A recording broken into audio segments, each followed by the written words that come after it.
Perfecto, vamos entonces a iniciar el día de hoy en nombre del Padre, del Hijo, del Espíritu Santo. Amén.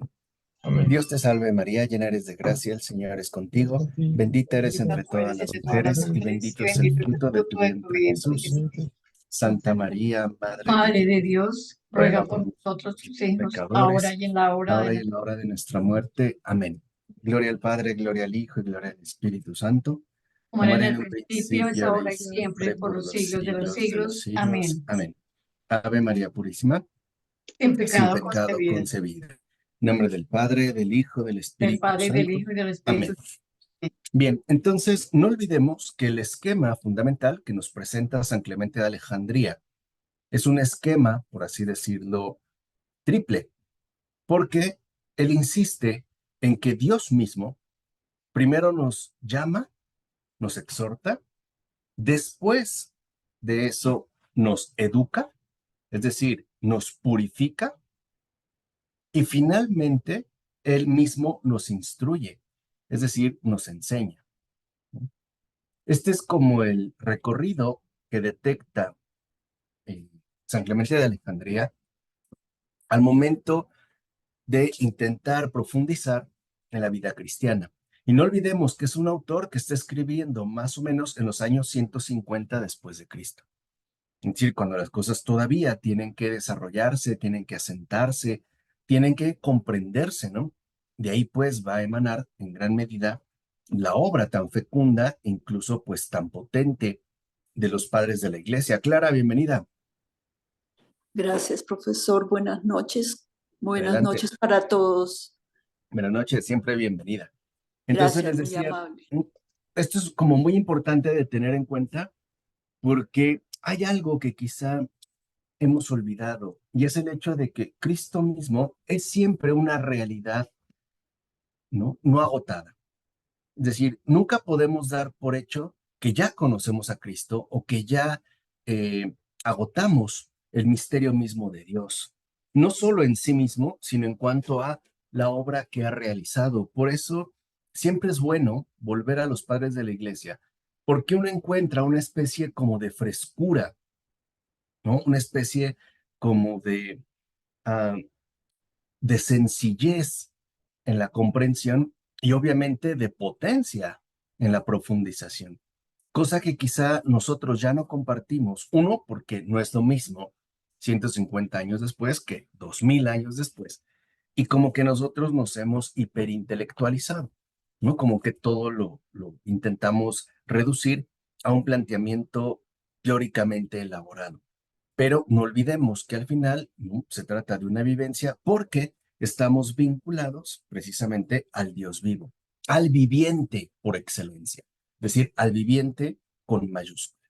De ahí pues que en relación a esto, San Clemente de Alejandría nos dice, primero, que cuando nosotros nos referimos a logos, acuérdense siempre, el logos es la manifestación concreta de Dios, es Cristo, no lo que nosotros a veces traducimos por verbo. Pero como les dije la ocasión anterior, hablar de logos tiene una semántica mucho más amplia que hablar simplemente de verbo o de palabra, porque el logos también implica, ¿no? Una razón divina, un orden, una rectitud, un significado, un sentido, es decir, es muchísimo más rica en significado la palabra logos, que es griega, que la palabra verbum en latín. Por eso, no sé, ahorita recuerdo cómo en algún momento el propio Fabrice Ayash, este gran filósofo católico, aún vivo, decía que era mejor volver a la palabra logos, ¿no? Y no seguir manteniendo verbum, sobre todo por ¿no? el enriquecimiento de comprensión que nos aporta. Bueno, nos dice en un primer momento el Señor, perdón, San Clemente de Alejandría, el Señor, es decir, Cristo Jesús, es el único impecable. Y ojo, no solo es el único impecable como Dios, sino también como hombre. Él es impecable también humanamente hablando. Sabemos que no tiene pecado, concebido, ¿no? Sin pecado. Y por ende también no tiene esos desórdenes que se generan a partir precisamente de nuestra condición humanamente caída. Y esto lo hace no por evitar, digamos, nuestra bajeza. Lo hace porque viene, y es en lo que insiste San Clemente de Alejandría, lo hace precisamente porque viene como Salvador. Ujú. Es decir, Él no viene a presumirnos su ausencia de mancha o su inmaculada realidad. Lo hace precisamente porque viene en tanto Salvador. Ahora dice, nosotros, si a Él lo tenemos como modelo y es efectivamente nuestra guía, pues no podemos jamás alcanzar esa misma condición. Es decir, lo que entiende San Clemente de Alejandría es que de un modo u otro, nosotros somos pecadores. Y puede ser que tengamos grandes avances, pero eso no significa que no tengamos debilidades, desórdenes y en general estas enfermedades interiores que ya habíamos dicho se llaman pasiones. No obstante, fíjense, dice San Clemente de Alejandría, a pesar de ello, sí podemos tener como unas referencias establecidas. Por ejemplo, cada uno de nosotros es capaz de esforzarse por pecar lo menos posible.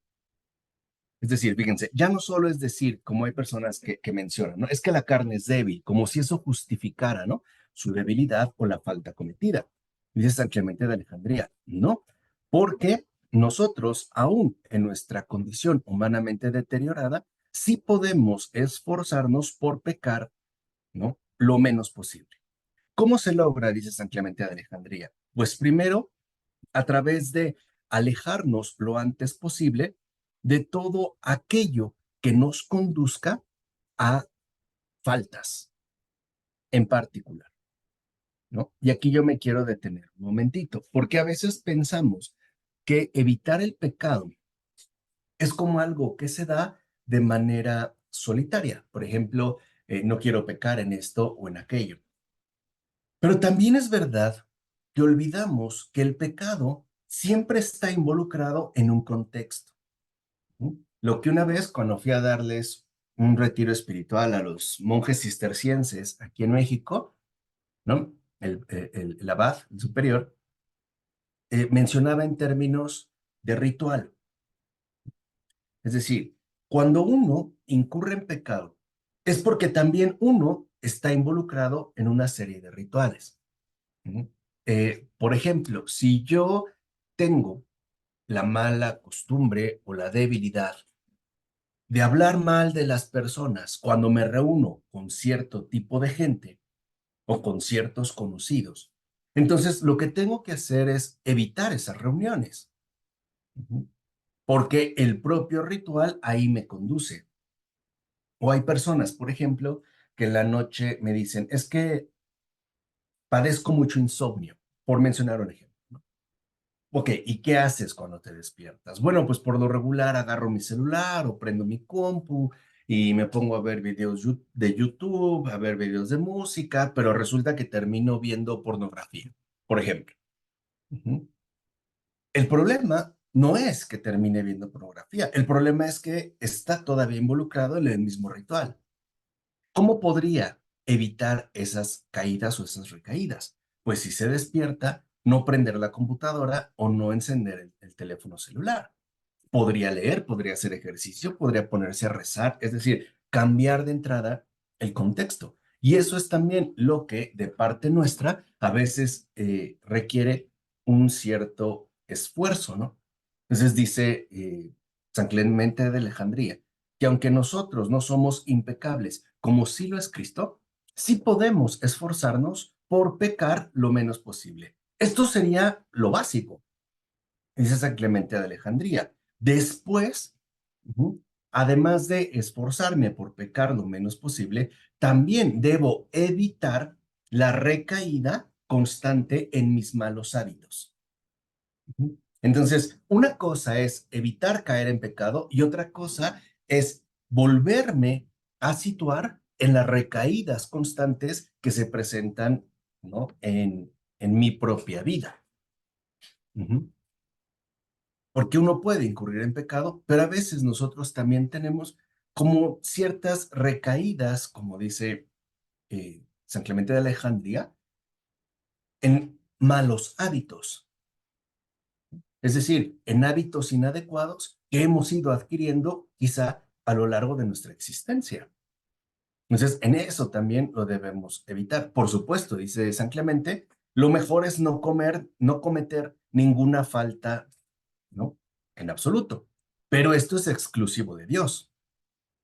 Nosotros, ¿no? Es decir, solo Él no incurre en ninguna falta. Nosotros no podemos alcanzar ello, pero sí podemos esforzarnos. Y ese esfuerzo por evitar pecar lo menos posible o por evitar las recaídas en nuestros malos hábitos, dice San Clemente de Alejandría, es un primer grado. O sea, en pocas palabras, así se empieza. Por lo menos intentando no pecar, ¿no? Con tanta frecuencia y también intentando no recaer en muchos de mis malos hábitos. Por ejemplo, a lo mejor hablar con dureza a otra persona o mantener patrones ya establecidos. Por ejemplo, mi mal hábito de responder de forma grosera o hiriente a las personas que tengo cerca. ¿Entiende? O sea, no necesariamente tiene que ser un pecado llamativo o un pecado puntual que pudiéramos señalar, sino a veces los malos hábitos que hemos nosotros ido adquiriendo. Por ejemplo, creo que eso es más europeo, más que latinoamericano, pero suele haber personas que, por ejemplo, no dan las gracias ante gestos recibidos, ¿no? Por ejemplo, acaban de comer y no dicen gracias, o en México, no sé, en Colombia o en Perú, o en Chile, pero en México es común, se termina de decir provecho, ¿no? Incluso a la gente que tiene salado, ¿no? Provecho. O te sirven gracias. O cuando pides algo es por favor. Hay gente que no. Y eso puede resultar un tanto grosero o despótico o hiriente. Entonces, por un lado, dice San Clemente de Alejandría, evitamos pecar, ¿no? O evitamos incurrir en pecado lo menos posible. O sea, reducimos los pecados cometidos lo menos posible. No los vamos a poder extinguir, pero sí los vamos a poder reducir. Pero también tratamos de no mantener malos hábitos, ¿no? Que no nos benefician. Eso es en el primer grado. En un segundo grado, fíjense, dice San Clemente de Alejandría. Ahora, ya procuramos no cometer ninguna clase de pecado de forma deliberada, es decir, ya de forma intencional. ¿Qué significa esto? Que en el segundo grado se da cuenta San Clemente de Alejandría que nosotros ya no buscamos hacer el mal con una intención malévola. Es decir, ya no tenemos malas intenciones. Puede ser que a lo mejor yo me equivoqué o tuve eh, pues una caída, ¿no? Pero podemos decirlo, no es con mala intención. Es decir, ya extirpamos, dice San Clemente de Alejandría, toda malicia. Y esto dice, es propio ya del sabio. Es decir, el sabio ya no peca deliberadamente, cosa que sí todavía ocurre en el primer nivel, en el nivel inicial. ¿No? En el nivel, digamos, de principiante, diría Clemente de Alejandría. El principiante, ¿no? Incurre en pecado de forma deliberada, pero después lo va reduciendo. Una vez que esto se consigue, puede alcanzar un segundo grado, y es cuando ya no peca de forma intencional. Es decir, ya no incurre en pecado eh, por propio, vamos a decirlo así, por una propia decisión. Y el tercer grado, dice San Clemente de Alejandría, consiste en que ya no caemos en muchas faltas involuntarias. Y esto dice, pertenece a los que en efecto ya han recibido una esmerada educación por parte de Logos. Entonces, fíjense, una cosa es, dirá Clemente de Alejandría, reducir el pecado en la propia vida, primer grado. Otra cosa es ya nunca pecar deliberadamente, segundo grado. Y otra cosa es reducir, ¿no? O extinguir la caída incluso en muchas faltas involuntarias, como a veces nos puede suceder. ¿De acuerdo? Entonces, San Clemente de Alejandría se da cuenta de dos cosas. Primero, que todos debemos llevar a cabo un proceso de perfeccionamiento. Todos. Porque a lo mejor, como sé que va a pasar en el caso de ustedes, de hecho estoy a punto de pedirles que me manden por mail sus medidas para irles apartando el nicho que van a recibir. Ya veremos en qué parroquia, ¿no? A ver qué medida tienen y todo, cada uno de ustedes, ¿no? Sé que a lo mejor ya aquí ya no incurren deliberadamente en pecado o han entablado esa lucha constante con las caídas y las recaídas.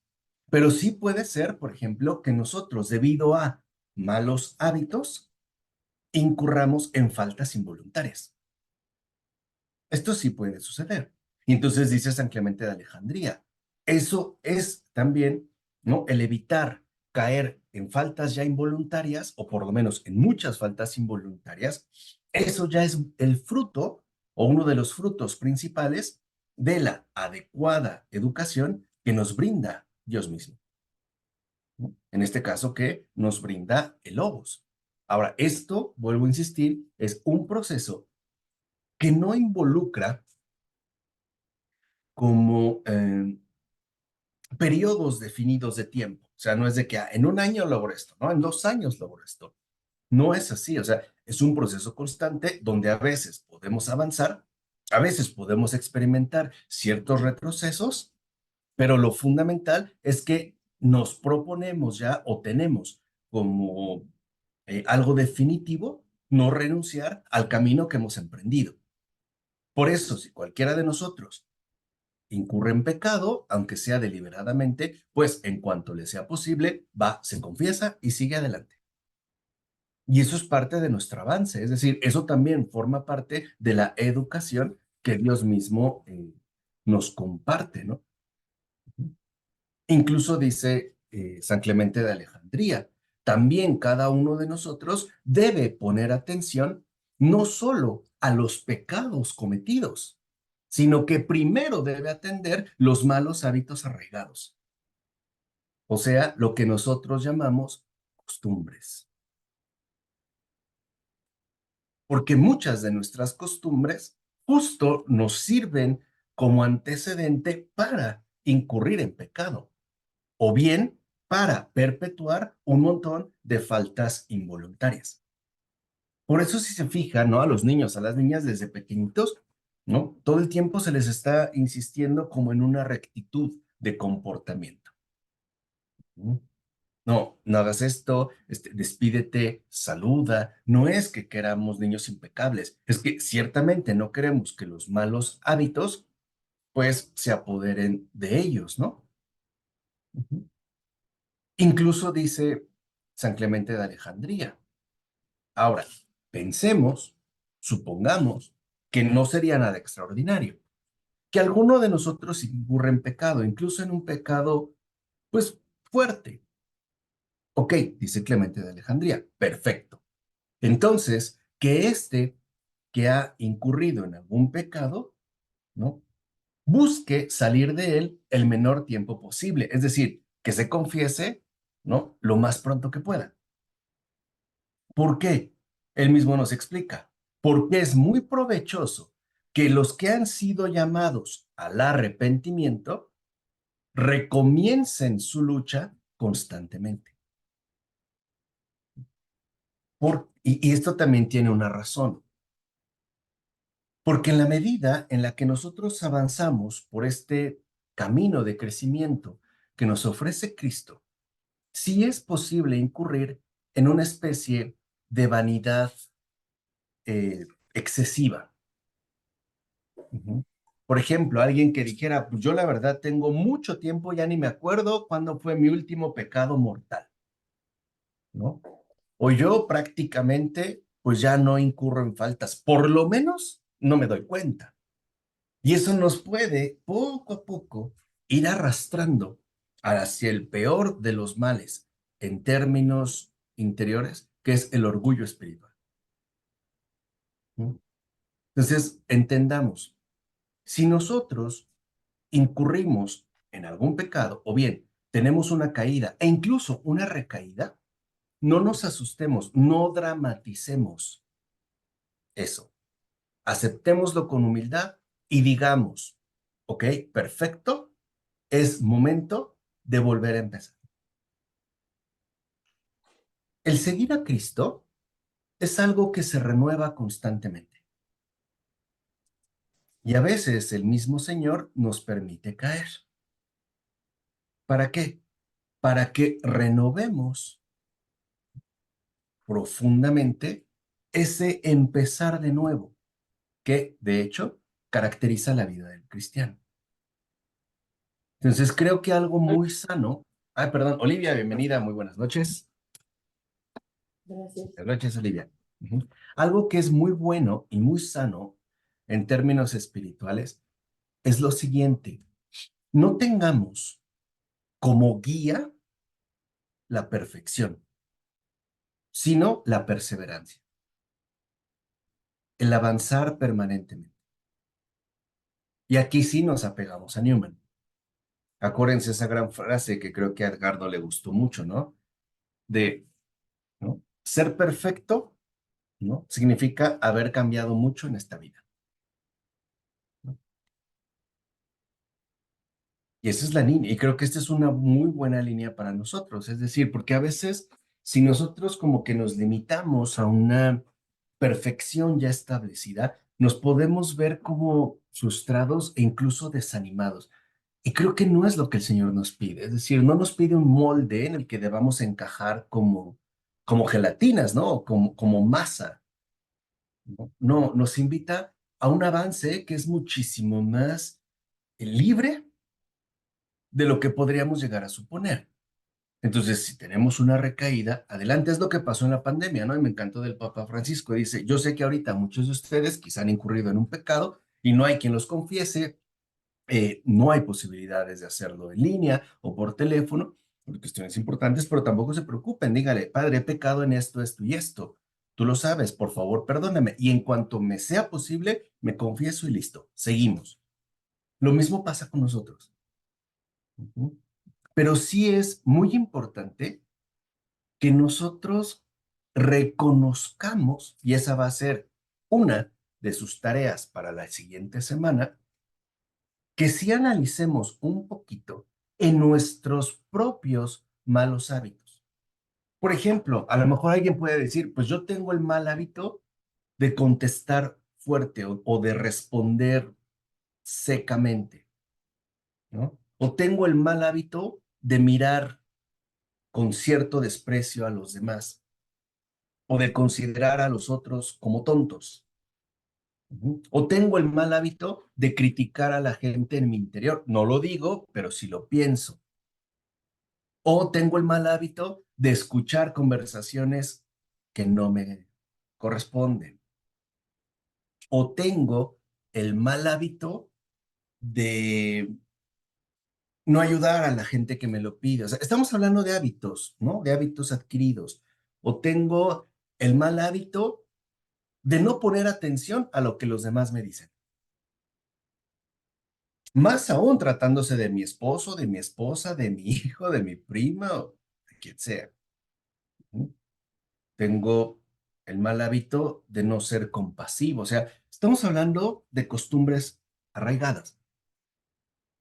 No se trata, ojo, no se trata de juzgarnos. No les estoy diciendo a que elaboren un juicio.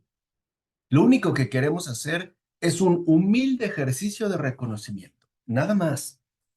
A ti no te toca decir qué tan mal o qué tan bien está. Eso no te corresponde. A ti no te corresponde juzgar. Lo único que te corresponde es reconocer.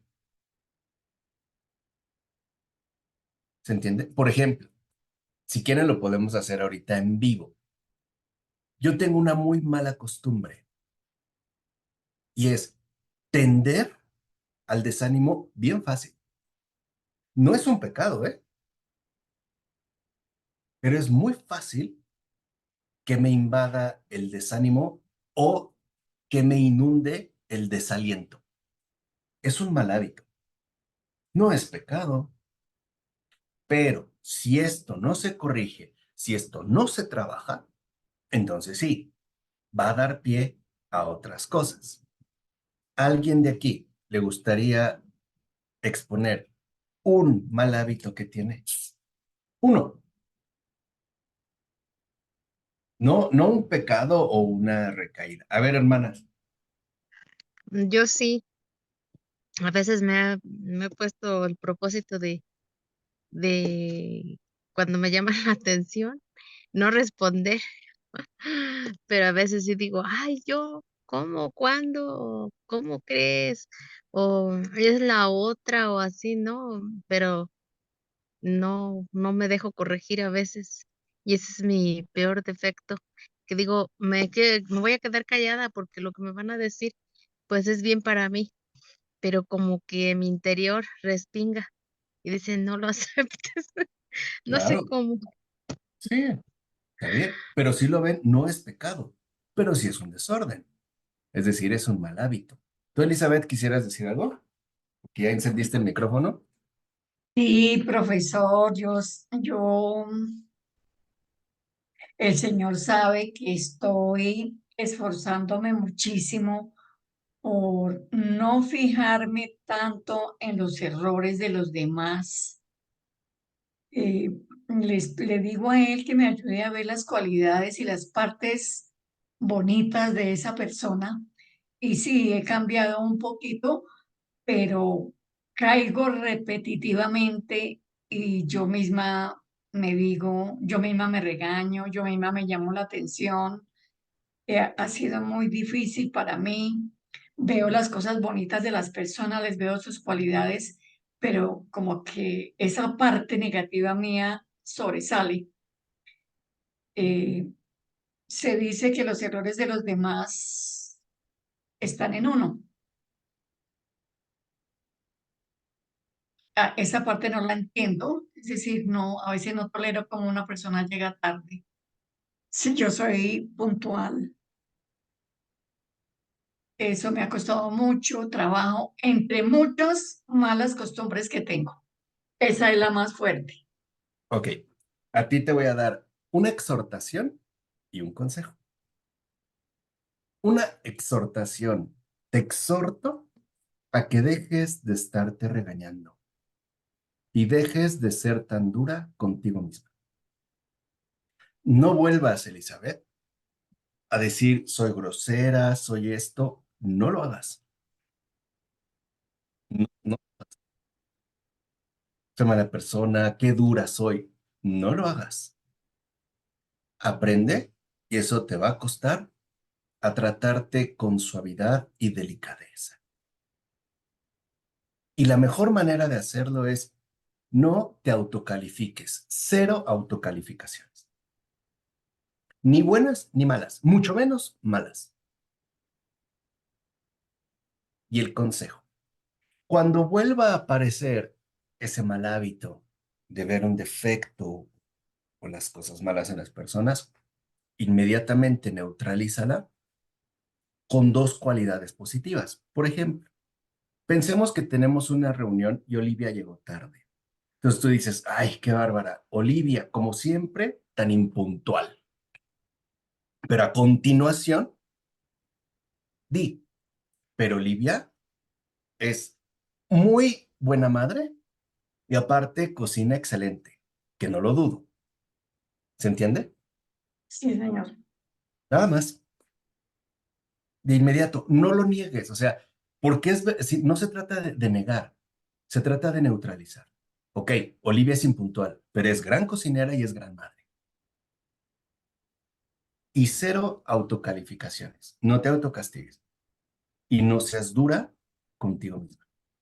Ya no, porque me parece que esa dureza no es lo que el Señor quiere para ti. Más bien quiere para ti un mar de dulzura, no exigencia, no es un entrenamiento militar, ¿no? Y esa dulzura es la que debes dejar que te inunde, ¿no? Y eso es obra del Espíritu Santo. El Espíritu Santo no es un coronel, no es un tirano, no lleva látigo, lleva suavidad, lleva dulzura, lleva ternura, ¿vale? Gracias, profesor. ¿Alguien más que quisiera? Si no, sigo, ¿eh? No es a fuerza. Bueno, de todas maneras lo tienen de tarea. O sea, si no es explícitamente, pues, tienen que hacer. Es decir, algún mal hábito que tenemos, no pecado, simplemente algún mal hábito. Por ejemplo, hay personas que quizá tenemos el mal hábito de ver a la gente de arriba abajo, como se dice en México. No sé si se entiende en Colombia, ¿no? Que la volteas y la ves de arriba abajo, ¿no?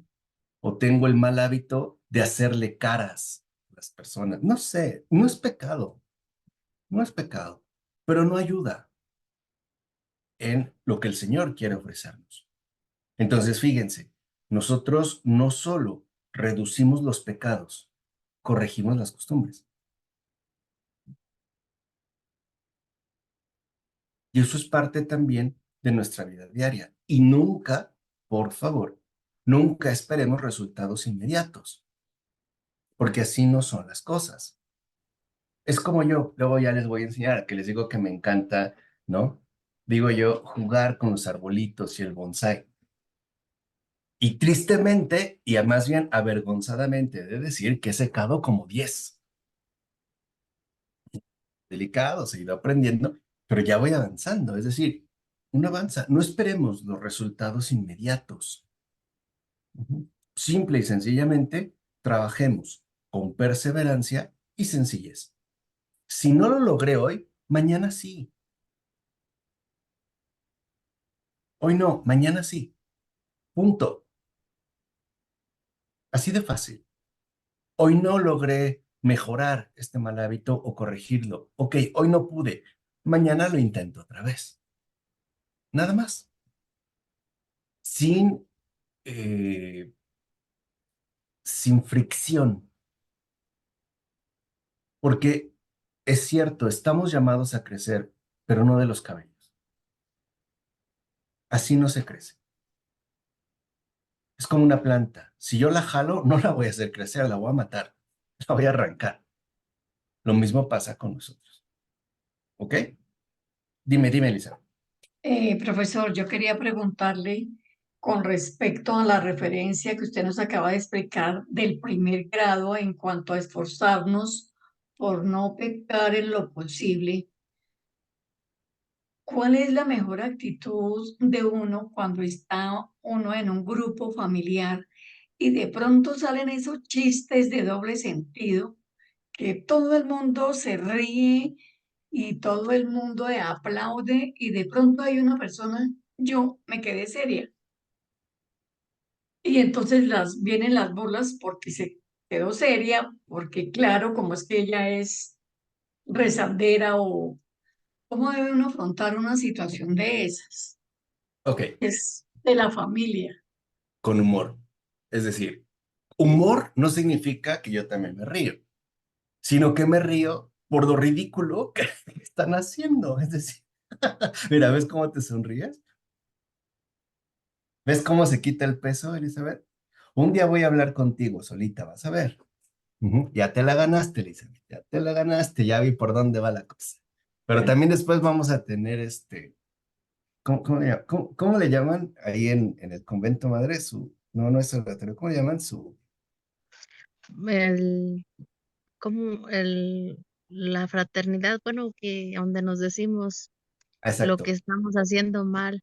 Es que Ujú. ya se me olvidó cómo se llama. Sí, tiene un nombre ahí, pero, pero es esto, o sea, si yo escucho que dicen un chiste en mal sentido o doble sentido, no me amargo porque es justo lo que se provoca, ¿no? Al final, cuando nosotros nos amargamos, es porque no entendemos, ¿no? Que esa es como una provocación.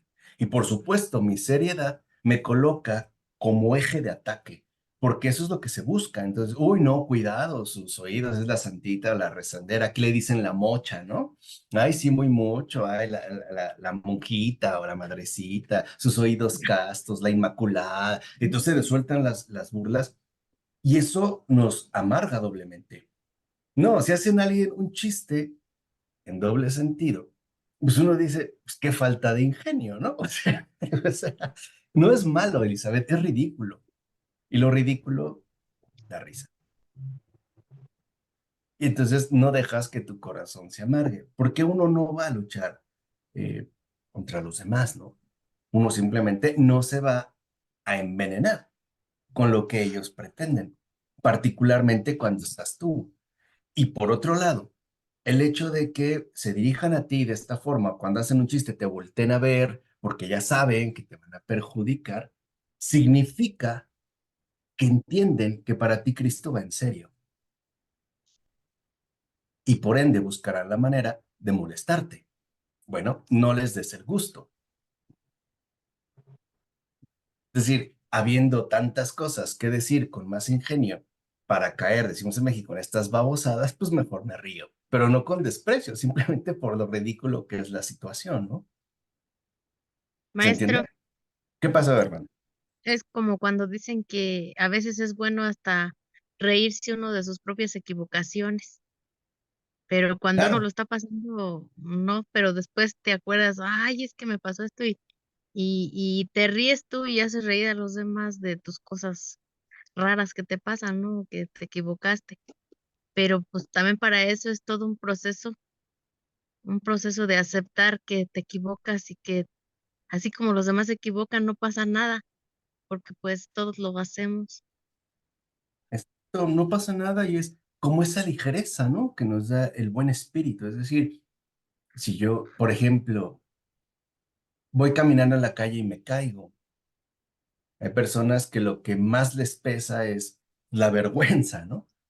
Pero si vemos bien la caída, y probablemente la cara que puse es para morirse de risa, o sea, no, no es grave, o sea, eso es lo que es Elizabeth, así, no es Ujú. grave, no Por es ejemplo, a mí grave, me pasó hoy que fui al mercado y llevaba una hielera, iba a subir una rampa y no sé cómo se me resbaló.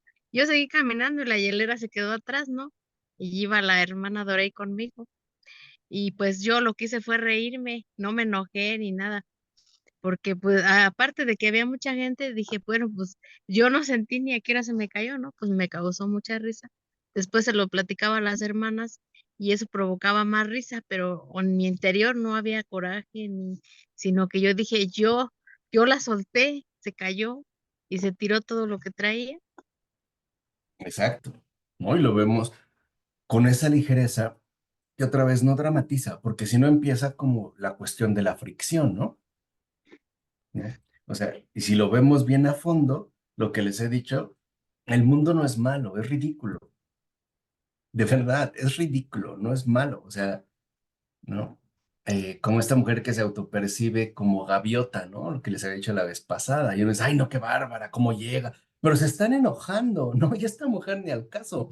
Yo lo veo y digo, pues me dan ganas de aventarle una sardina, ¿no? Un atún crudo, ¿no? No sé, algo así por el estilo, porque hay algo también que es importante al respecto, y es lo que les he dicho, que a veces pensamos que la lucha contra el pecado es algo excesivamente serio, muy solemne. No es verdad. La lucha con el pecado es una lucha basada en la ligereza de espíritu, es decir, no, como no dejarse entrampar, ¿no? Porque a veces nos hemos impuesto como una disciplina muy dura y eso termina por cansar, ¿no? No nos permite, pues, ciertamente, como avanzar. Entonces, nosotros creo que no debemos como caer en esos aspectos y más bien, ¿no? Reponerse con ligereza y entender que en realidad, ¿no? Pues lo que el mundo hace no es malo, es ridículo. Como el perreo, por ejemplo. Muchos lo ven, ¿no? Como una gran ofensa, la degradación del cuerpo. Sí hay algo de eso, pero es más ridículo que malo. O sea, de verdad, o sea, si uno lo pone atención y lo ve, uno termina sonriendo, ¿no? O sea, decir, realmente más que malicia y ridiculez en ello, ¿no? Lo mismo pasa con los chistes. ¿Qué pasó, Elisa? No entiendo, profesor, qué es el perreo. El baile este del reggaetón está como muy fuerte en Latinoamérica, bueno, en todo el mundo, pero en general, ¿no? En Latinoamérica. Entonces, pues, estos bailes uno los ve y dice, ay, qué bárbaro. Pues sí, pero en realidad es raro, porque incluso si yo lo quisiera hacer, se vería más ridículo. O sea, si yo intento bailar, seguro sería el hazme reír de todos, ¿no? O sea, aparte de que no me paro, o sea, se me, se me zafa la columna, o sea, no entiendo ni cómo lo hacen, ¿no? Y cosas así. Lo ves, Elizabeth, es más fácil de lo que pensamos. Entonces, cuando nosotros vemos esto, una de las cosas también que debemos aprender es nunca solemnizar el mal, ¿no? Incurrir en pecado es una falta, sí, pero no es una desgracia, porque nuestro motor es el arrepentimiento. Y el arrepentimiento es algo simple, es estar decidido a empezar de nuevo, pero sin amargura, con buen ánimo. Ok, caí, recaí, pero no tengo, o sea, por qué machacarme, ¿no? O por qué triturarme por una falta cometida. Un buen ánimo. Ok, sí, fue muy tonto, fue muy estúpido, de acuerdo, pero me confieso y listo. Y en cuanto pueda, no quiere decir que no voy a dormir, ¿no? Porque estoy en pecado y no me vaya a morir y me voy al infierno. No es verdad, no es así. La cosa no juega así. Le digo al Señor en cuanto me sea posible, no hubo confesiones. La siguiente. ¿No? Con ese buen ánimo. ¿Qué pasó, Paola? Profesor, y por ejemplo, o sea, no sé, bueno, estar en una depresión por mucho tiempo, ¿eso es un mal hábito, es una enfermedad o es un Es un pecado? mal hábito. No. Y qué bueno que lo Yo, preguntas. ajá, es que, bueno, sabe que yo bueno, ya usted me conoce y sabe que ya hace unos 2 años estoy con esta fuerte depresión. Entonces, ahorita, por ejemplo, igual yo me siento bastante mal, incluso hay una voz en mi interior, no sé, no siento que venga de mí porque no la siento así, pero constantemente me está repitiendo, muérete, me sería feliz si te murieras. Entonces, para mí es ay, es que siempre, todos los días estoy diciéndome cosas bastante, bastante feas, pero no siento, es que no puedo, no tengo de dónde agarrarme para sentir algo bonito para mí. No tienes de dónde agarrarte porque esos agarres uno mismo se los va privando. A ver, lo difícil con la depresión no es la profundidad de tristeza a la que nos puede llevar. Lo difícil con la depresión es que nos malacostumbra a esa tristeza, ¿no? Es como una segunda piel. Entonces, cuando uno se malacostumbra a esa tristeza, empezamos a privarnos de una alegría sencilla. Y si tú lo que quieres es ver de dónde agarrarte, tienes que empezar a reconocer las cosas más inmediatas. Por ejemplo, que al momento de dormir tienes una almohada cómoda que te gusta o usas una pijama que te agrada o que pudiste oler, pues me estoy acordando, el olor de un buen café, por ejemplo. Esas cosas, o sea, que no necesitamos situaciones extraordinarias, ¿no? Es evidente que si tú escuchas una voz que te dice, ¿no? Muérete, pues sabemos quién lo está indicando. Dios no es de muerte, ¿no? Dios es de vivos. Ujú. Entonces, cuando tú te tragas ese veneno y dices, pues sí, creo que es lo mejor que pudiera pasar y te empiezas a enganchar pensando, por ejemplo, porque he fracasado toda mi vida, estoy enferma, no he hecho esto, no he hecho lo otro, no he hecho lo otro. Entonces ahorita te vas hundiendo, hundiendo. A ver, el problema con la depresión es que nos acostumbra a permanecer en tristeza. Ese es el núcleo de la depresión, ¿no? Y nos malacostumbra a no vivir de otra manera que no sea triste. Ese es el problema de fondo, de raíz con la depresión. Un medicamento te puede ayudar químicamente, pero no cambia el hábito. No cambia el hábito. Por eso hay personas, por ejemplo, Edith Eger, ¿no? De la bailarina de Auschwitz, que ella no está en contra de la medicación en casos severos. pero insiste en que el problema no se arregla con un medicamento, particularmente cuando es controlado. El problema se arregla, pues, en este caso, con un ejercicio interior. Entonces, cuando uno se cobija con la tristeza, cuando uno literalmente se acuesta con ella, esta se adhiere. Y el problema con la depresión es que nos hace pensar falsamente que no hay otra posibilidad de vivir o de sentir que no sea triste. No sé si me explico, porque es algo del alma. O sea, la depresión nos pone como unos anteojos falsos que nos hace ver todo bajo su perspectiva. Incluso ni siquiera nos permite alegrarnos de las alegrías ajenas, porque viene un reclamo, ¿no? Si veo una persona sonriente, me entristezco porque yo no estoy sonriente, pero lo estoy evaluando a partir de mí. Y esa es la depresión, o sea, la depresión es como un trastorno de la mirada, ¿no?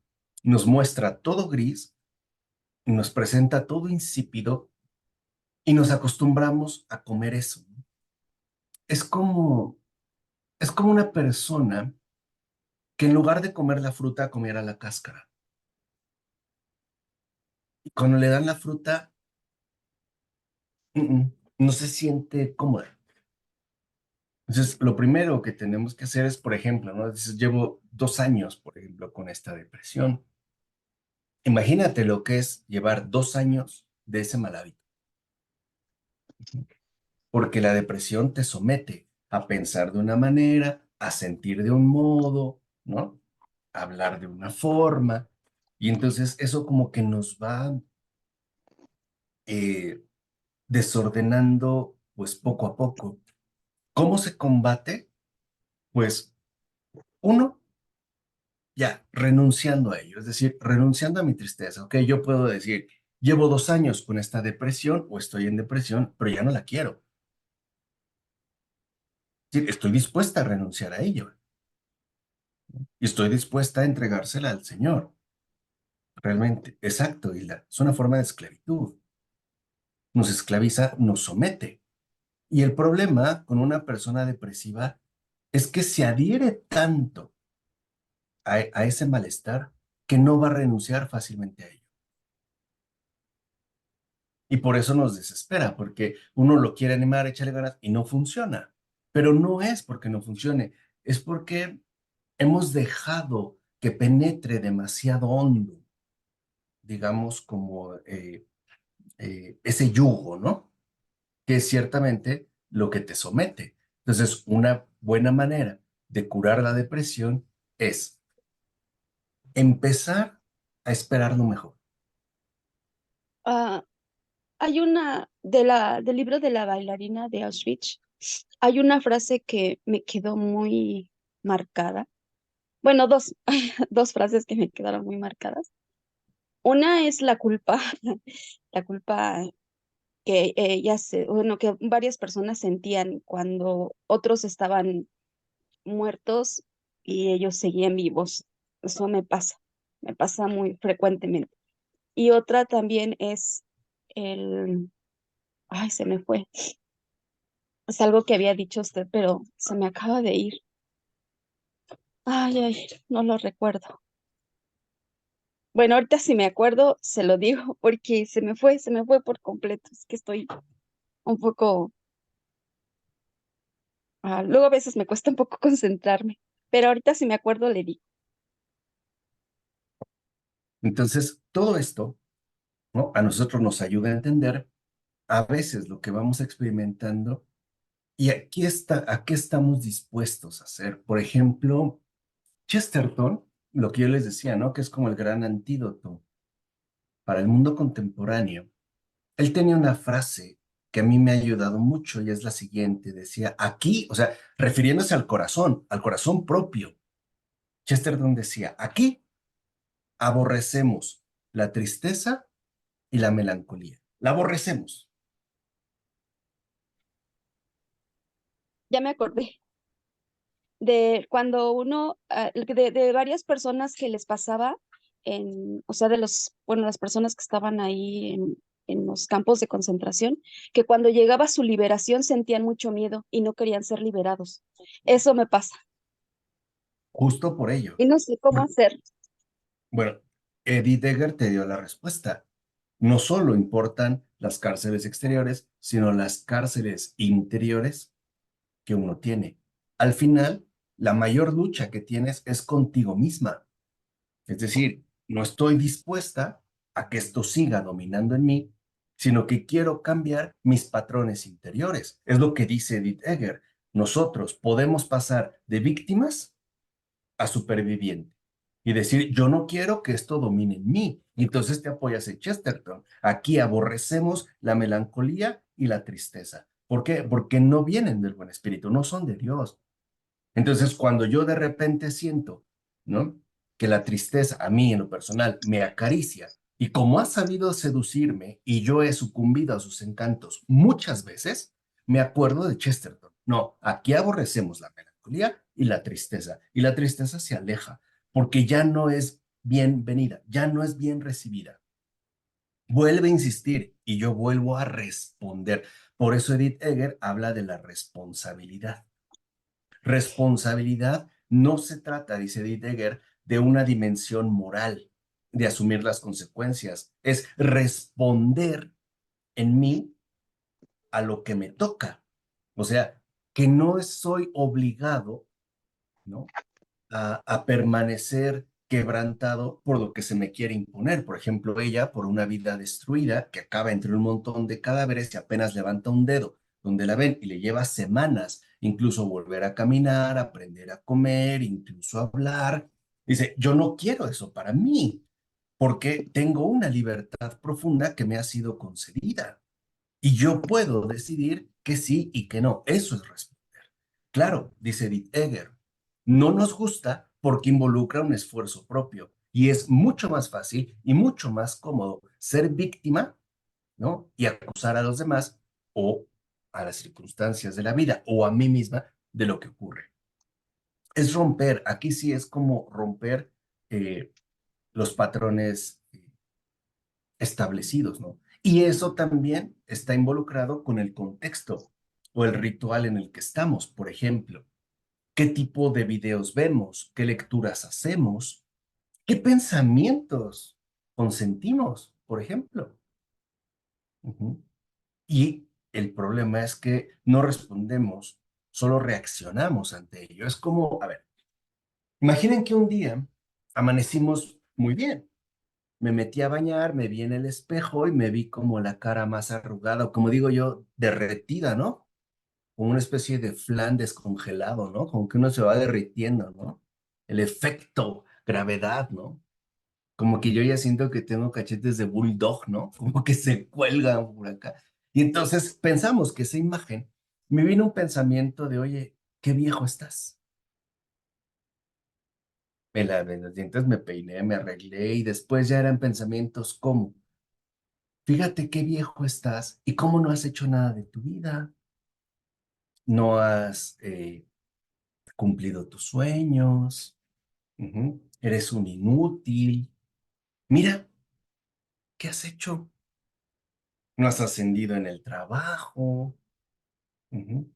Se burlan de ti. Y entonces en la noche ya estoy decaído. Todo empezó por un pensamiento.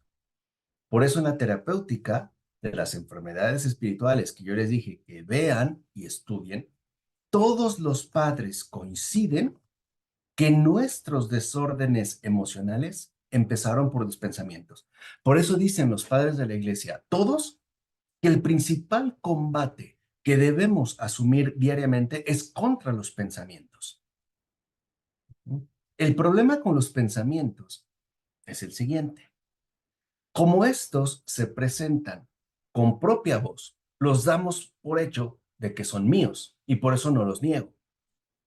Pero pueden ser sugeridos, es decir, pueden ser pensamientos, ¿no? Diabólicos, con mi voz. Y como no estoy acostumbrado a ponerme freno, los dejo entrar como si estuvieran en su casa. Y acuérdense de lo siguiente, todo pensamiento siempre produce una emoción. Siempre. Los pensamientos no son neutros. Todo pensamiento siempre produce una emoción. Todo empezó por un pensamiento. A veces, en la noche tenemos un pensamiento, por ejemplo, esta vida es una mierda. Y al otro día me despierto quebrantado.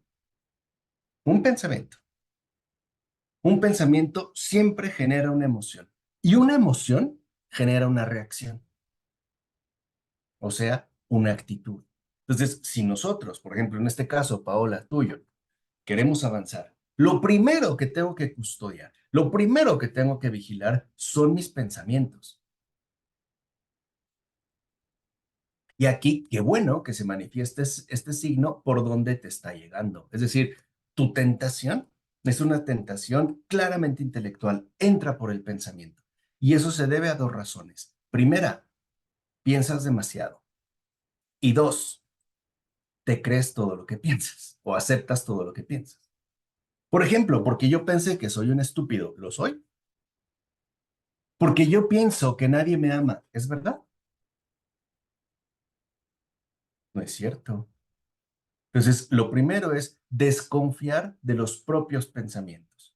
Y eso es hacerle la guerra a Descartes y al espíritu de la modernidad. Y también el gran antídoto es Newman, porque para Descartes la cosa era como muy sencilla. Hay que dudar de todo menos de uno mismo, ¿no? Eso es Descartes. Todo se basa en el yo pienso. Hay que dudar de todo menos de uno mismo. Cuando llega Newman, dice, señor Descartes, está usted pero muy equivocado. Es justo al revés. Hay que creerlo todo y desconfiar de uno mismo, sea lo que sea, porque si no nos entrampamos. Entonces, ¿qué es ciertamente, no? Lo que más ayuda. Uno, frenar los pensamientos, en primer lugar, y seleccionarlos. Ser aquí sí, muy estrictos con los pensamientos que aparecen, como una aduana, ¿no? Por ejemplo, sabemos que México, que tiene frontera con Estados Unidos, para cruzar la aduana no es nada fácil. Te hacen muchos retenes, te hacen muchas revisiones, muchos filtros. Lo mismo pasa acá.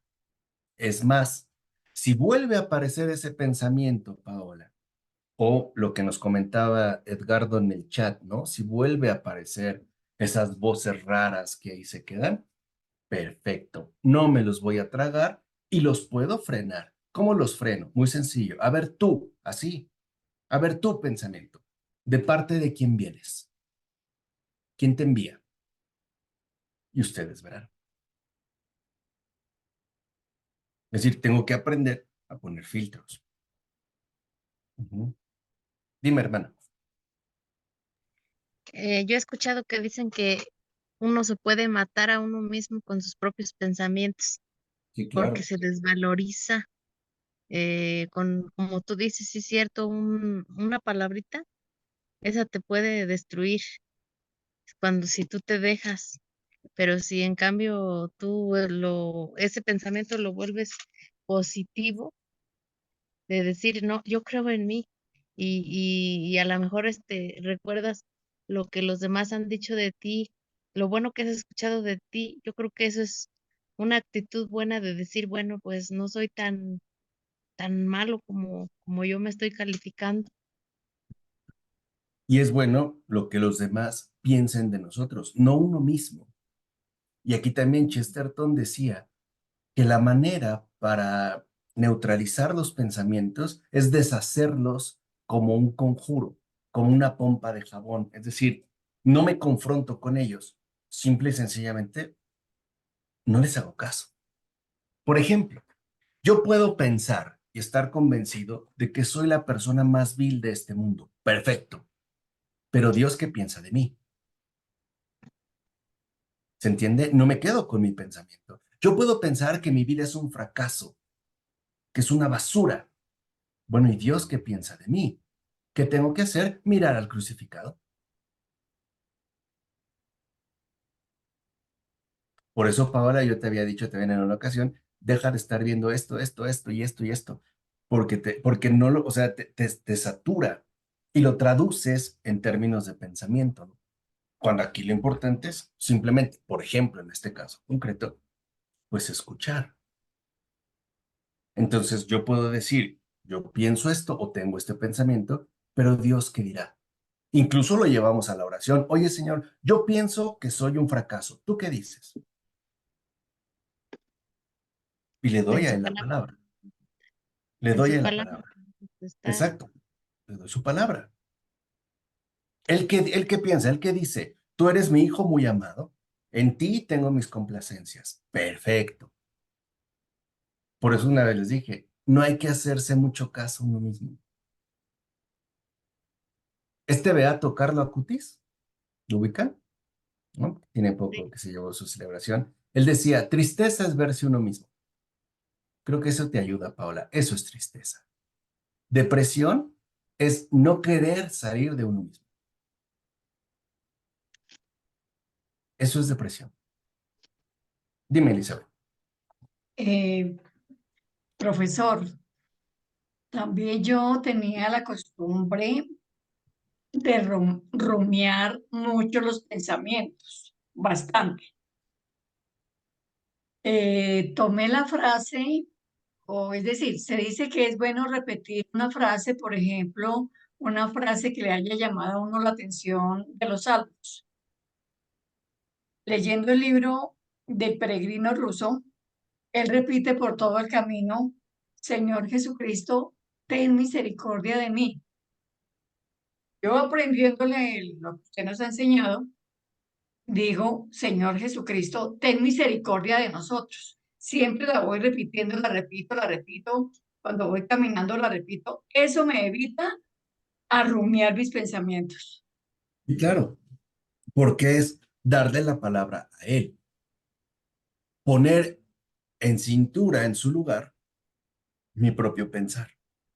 Porque también San Clemente de Alejandría insiste en que Dios mismo, si es logos y si es razón, también nos quiere curar de nuestra propia razón enloquecida, es decir, de nuestros pensamientos desordenados. También hay un desorden. Entonces llega a decir Clemente de Alejandría que, por ejemplo, un pecado, si lo vemos bien, es un acto sin razón. Por eso el pedagogo nos quiere apartar del pecado porque es un pecado sin razón, es decir, sin logos, sin Cristo. Entonces, a nosotros se nos dio el pensar, no para torturar, sino para acceder al Señor. Vamos, no para hacernos daño. Por eso una vez yo les dije que era muy importante que aprendamos a domesticar los propios pensamientos. A ver, el pensamiento es como un perro. Si yo tengo un perro, yo lo educo de tal manera que si le digo quieto, es quieto. Si le digo siéntate, se sienta. Si le digo ven, viene. Exacto, como los que sacó ahorita Edgardo. Diles que se sienten, Edgar. Dile, sí, como yo le digo a Miki, ¿no? Sí, ¿no? Están ahí viendo algo, les está llamando la atención. Exacto, como un perro. Incluso hay perros que, por ejemplo, una persona llega a una tienda, los deja fuera y le dice, quieto, se queda quieto. Entra a la tienda, el perro no se mueve. Sale, vámonos. Lo mismo el pensamiento. No puedo dejar que el pensamiento me arrastre. Lo voy a decir de esta manera. Mi pensamiento nunca va por delante. Nunca se debe adelantar. Mi pensamiento siempre tiene que ir en la retaguardia, nunca a la vanguardia. Porque el pensamiento a veces nos arrastra y nos conduce a la locura, es decir, nos lleva ciertamente al desquicio. ¿Cuántas veces no hemos pensado cosas que no fueron reales, pero que ya estábamos padeciendo? Entonces debemos domesticar el pensamiento. pidámosle esta gracia al Señor para nosotros de aquí esta semana. Señor, danos la gracia a nosotros, es decir, a Hilda, a Elizabeth, a Olivia, a Omar, a Marisol, a Rocío, a Edgardo, a Paola, a Clara y a Marco. Danos la gracia de que el pensamiento no nos domine.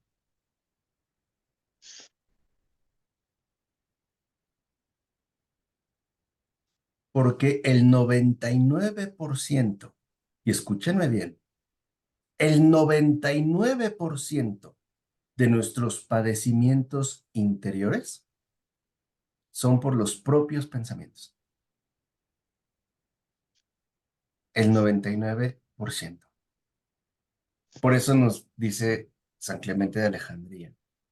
Por eso el Logos, el Hijo del Padre, es el único médico que cura todas las enfermedades propiamente humanas. Es el médico santo del alma enferma.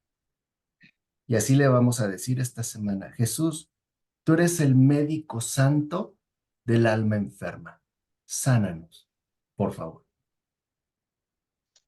Sánanos. Jesús, tú eres el médico santo del alma enferma. Sánanos y concédenos la gracia de que los pensamientos no nos dominen. Que mi pensamiento te glorifique.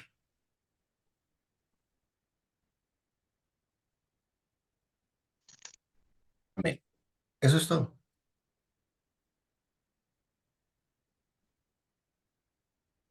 ¿Ven qué hermosa manera de Clemente de Alejandría de ver a Cristo, el médico santo del alma enferma? ¿Ustedes creen que no sabe lo que nos daña? ¿Ustedes creen que es verdad eso de que Dios no me quiere? ¿No es más bien nosotros mismos los que no nos queremos a nosotros mismos? Porque no dejamos que Cristo tome las riendas de mi vida. Y quiero que sea mi pensamiento el que mande, el que ordene, el que disponga. Por eso es importante, y en el caso tuyo, Paola, urgente, la oración centrante.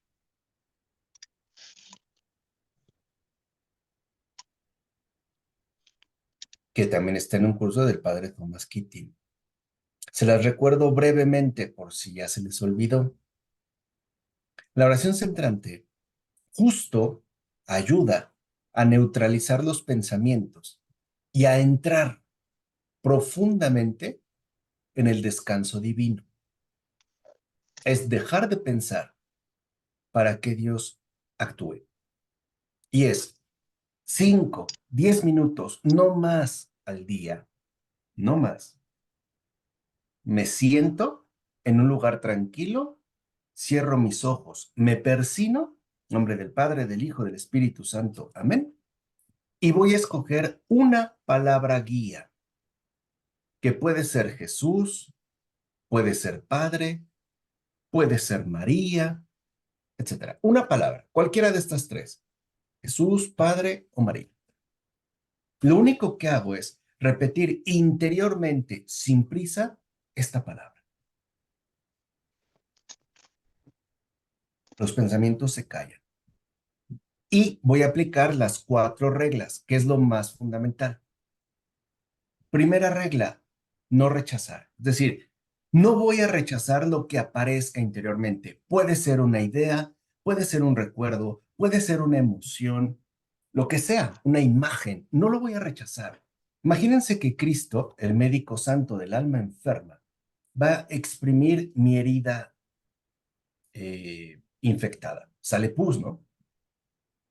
Pero no lo voy a rechazar. A lo mejor sale una sensación de odio hacia mi padre o hacia Dios mismo o hacia mí. No lo rechazo. Es como cuando vemos una serie, una película, le ponemos play, pero no nos brincamos, ¿no? Dejamos que corra, como abrir la llave del agua, del grifo y que salga lo que salga. Primera regla, no rechazar. Segunda, no retener. O sea, no me quedo en eso. No me obsesiono con lo que salió, sea lo que sea. Vuelvo a repetir, un pensamiento, una idea, una imagen, un recuerdo, una emoción, un dolor, no lo retengo. No retener, dejo que fluya, que fluya. Ujú. Tercera regla, no reacciono, es decir, no tomo postura, no digo, ay, pobrecito de mí, o ay, qué bárbaro, ¿cómo me hizo esto? No me interesa, no me interesa. Que salga lo que tenga que salir.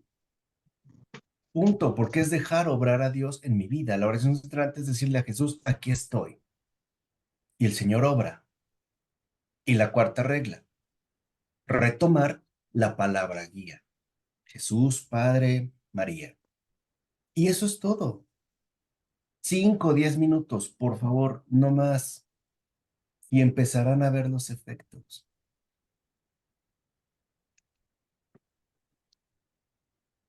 También para esta semana, una vez al día. Y esto, uno, debilita los propios pensamientos y nos dispone a la obra divina en el corazón. Es un gran remedio, porque lo que más nos tortura son nuestros pensamientos.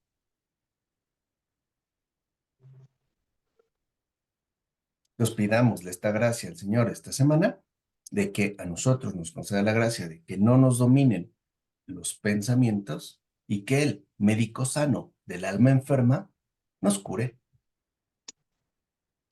Queremos darle gloria agradecidos, maravillados por su bondad.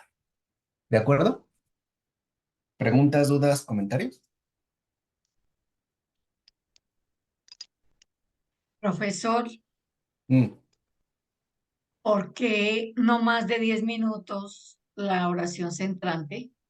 Porque si no nos engolosinamos y lo queremos hacer una tiranía disponiendo lo que yo digo. Por ejemplo, quiero más, más, más, más. ¿No?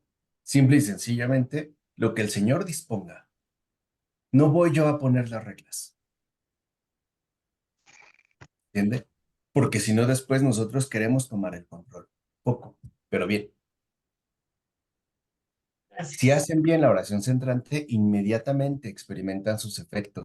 Es probable que se sientan cansados, débiles, que les dé sueño, que tiemblen, que suden, que lloren. Lo mismo, no rechazar, no retener, no reaccionar. Es una limpieza a fondo del alma. El resultado, el descanso que el Señor nos prometió. La paz esté con ustedes. Ay, es que me quedé dormido. Perfecto. Te dormiste en los brazos del Señor. Y todo lo que salió, salió. Es como un vómito. Nadie se lo vuelve a comer. Y eso es solo entre Jesús y ustedes. No tienen por qué decirlo a nadie, lo que sea. ¿De acuerdo? Sí, yo hace tiempo que lo quise hacer cuando vi los videos, cuando usted Ujú. hablaba sobre innovación, pero como tenía muchos, o sea, bueno, a mí me dan ataques de pánico todos los días. Me daba ataques de pánico cuando intentaba hacerlas. Entonces, por eso ya mejor decidía no hacerlo y tratar de hacer otro tipo de oración, pero espero poderla, creo que podría hacerla, espero que sí podría hacerlo esta vez. Pero ves cómo ya estás determinada. O me dan ataques de pánico todos los días. Es decir, ya tienes como un esquema establecido. Yo no digo que no te No, den. es que así, o sea, es de los ataques de pánico los padezco de hace 18 años.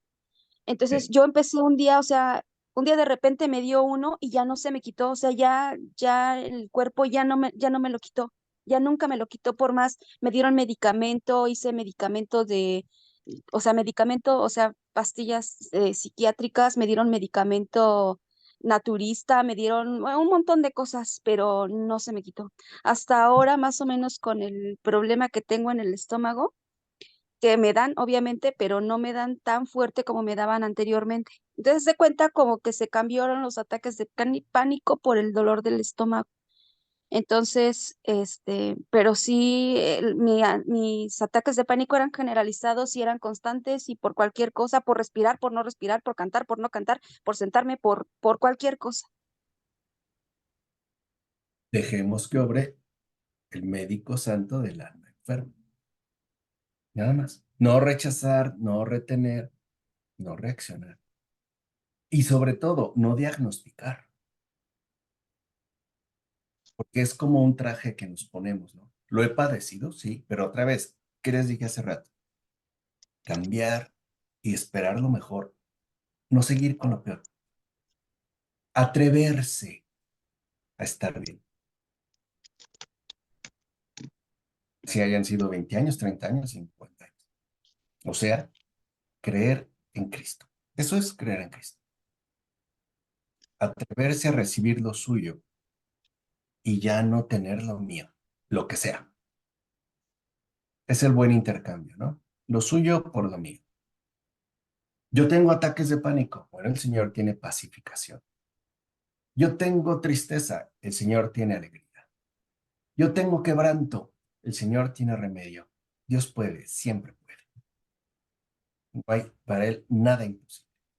Simplemente atrevámonos sin predisponer, porque si no ya estamos programados para, ¿no? No rechazar, no retener, no reaccionar, retomar la palabra. ¿De acuerdo? ¿Vale? Sí, Bueno, pues descansen. Tenemos tarea, tenemos una petición. Los quiero mucho. Descansen, que pasen buena noche y nos vemos la próxima semana. Muchas gracias, sí, profesor. Buenas gracias, noches. gracias, profesor. Gracias por su Mira, tiempo ahí y está el por perrito. Gracias, está No, gracias. todo. ustedes, gracias. Noche, También buen están los descanso para perritos de los todos. gatos. Sí, Buenas buena noche. noches. Descansen y ya. Dejar que Cristo lo sea todo en todo. Vale, descansen. Amén, que así sea. Los perritos. Bye. Bye.